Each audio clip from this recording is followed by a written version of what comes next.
घर को साफ रखने में सबसे बड़ा काम होता है कपड़ों को समेट कर रखना।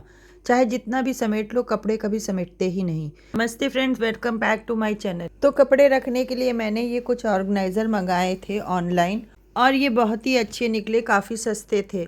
मैं इनको काफ़ी दिनों से यूज़ कर रही थी और अब मैंने दोबारा मंगाए हैं तो सोचा आप लोगों के साथ शेयर करूं। वैसे तो मेरे पास बहुत सारे ऑर्गेनाइज़र हैं और उनमें मैं कपड़े रखती हूं, लेकिन हम चाहे जितनी भी अपनी अलमीरा में जगह बना लें, वार्डरोब बनवा लें, लेकिन कपड़े हैं कि वो ख़त्म ही नहीं होते। तो जो कभी कभी कपड़े मैं पहनती हूँ, जैसे शादियों में जाने वाली साड़ियाँ हैं या सूट हैं, जो हैवी सूट्स होते हैं, उनको रखने के लिए मैंने सोचा कि ये बैग्स मंगवा लेती हूँ ऑर्गेनाइज करने के लिए, क्योंकि वो कपड़े कभी कभी निकलते हैं और अलमीरा भरी रहती है। तो ये मैंने पहले मंगाया था और उसमें मैंने ये अपने सूट रखे थे और इसमें कम से कम 10 सूट एक बार में आ जाते हैं। तो अब मैंने जो मंगवाए हैं उसमें मैं अपनी साड़ियाँ रखूँगी। साड़ियाँ तो हम अलमारी में टांग देते हैं, लेकिन कभी उसका पेटीकोट नहीं मिलता है तो कभी ब्लाउज नहीं मिलता है। तो इसलिए मैंने इनको मंगाया है और इनमें मैं इस तरीके से एक ही साथ सारी चीज़ें रखूँगी, जिसलिए हमें ढूंढना ना पड़े। क्योंकि हम साड़ियाँ कभी कभी पहनते हैं तो कुछ साड़ियाँ ऐसी होती हैं जो बहुत ही कम पहनी जाती हैं, लेकिन रोज़ फैशन बदलता है और हम रोज़ अलग अलग साड़ियाँ खरीदते हैं। मैं तो ज़्यादातर साड़ियाँ हल्की हल्की बनवाती हूँ कपड़ा लेकर और उसी को पहनती हूँ, तो उनको मैं अलग रखती हूँ क्योंकि ये साड़ियाँ हल्की होती हैं और कभी भी आप पहन सकते हैं। तो इनको रखने के लिए मैंने ये बैग मंगाए थे। तो इसमें मैंने पेटीकोट ब्लाउज सब एक साथ साड़ी के अंदर रख दिया है और रखने के बाद मैं इन बैग में रख दूँगी।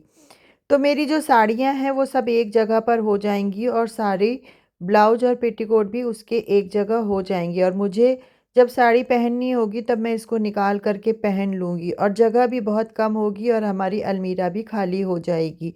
तो उस अलमीरा में हम अपने डेली वाले अलग कपड़े रख सकते हैं। ये मेरी सिल्क की साड़ी है जिसको मैं पॉलीथीन में रखती हूँ, और इसको उल्टा करके रखिए क्योंकि इसमें कीड़े लग जाते हैं। तो कभी कभी आप इसको निकाल कर धूप दिखाइए और धूप दिखाने के बाद इसको उल्टा फोल्ड करके रख दीजिए।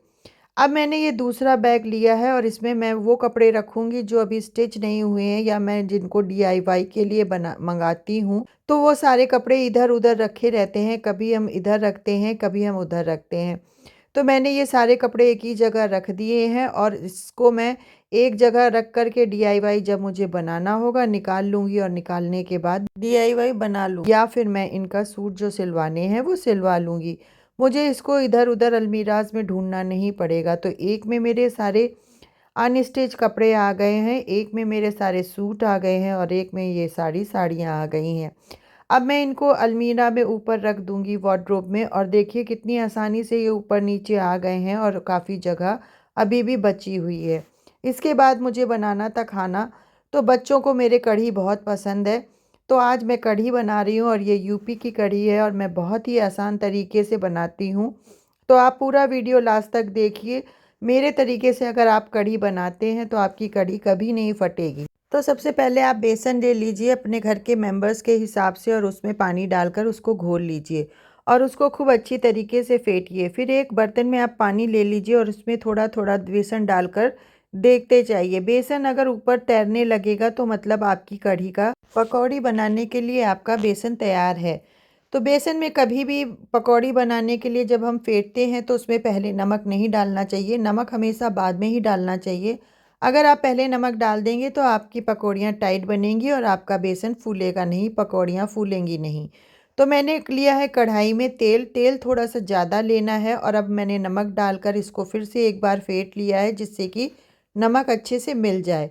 और अब मैंने इसमें पकौड़ियाँ बनानी शुरू कर दी हैं, और जब हम पकौड़ियाँ बनाएंगे तब गैस तेज़ होनी चाहिए और तेल भी अच्छे से गर्म होना चाहिए। अब देखिए मेरी पकौड़ियाँ जो हैं वो फूल रही हैं।